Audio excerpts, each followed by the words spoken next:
Ever wondered what a real CIA spy thinks about the deep state global power games and why the world sometimes feels like a giant chessboard? Today, I'm diving into the mind of Andrew Bustamante, ex-CIA undercover operative, and trust me, this guy's not your everyday armchair expert. Bustamante spent almost 2 decades running covert missions for the CIA's elite paramilitary wing. Think next-level Navy SEALs, but with spycraft and mind games on top. Now, he's out, and he's spilling the beans. Not secrets that'll get him hauled off, but the stuff that'll make you rethink headlines and history books.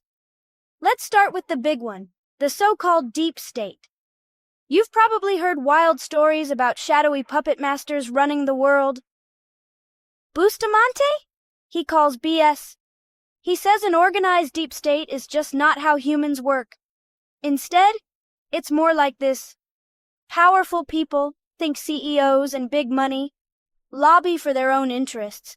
They aren't all pulling the same strings, more like a bunch of kids fighting over the remote. That's not a conspiracy. That's just good old-fashioned corruption.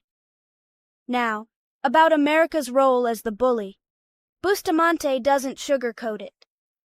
After World War II, the U.S. made sure other countries needed it, by design. Why? Because a world with more than one superpower? That's a recipe for chaos. The U.S. wants to stay on top, period. That means sometimes bending, even breaking, international laws, like secret missions, high-profile extractions, or the hunt for Osama bin Laden. According to Bustamante, espionage is illegal everywhere. The CIA operates under a special carve out from the president, so technically they're breaking the rules for what they see as the greater good. What about today's conflicts? Bustamante sees U.S. involvement in Ukraine as a cold-blooded power move, draining Russia's resources, testing new weapons, and keeping NATO close. In Israel and Gaza, he says it's about land and power, not religion, with the U.S. making sure Israel survives, but stepping back from Netanyahu's playbook.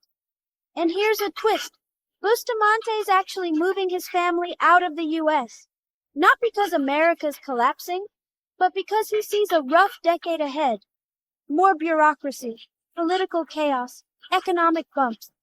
He wants opportunities for his kids, so he's eyeing a quieter, more predictable corner of the world. So if you want to see the world the way a real spy does, forget the Hollywood drama.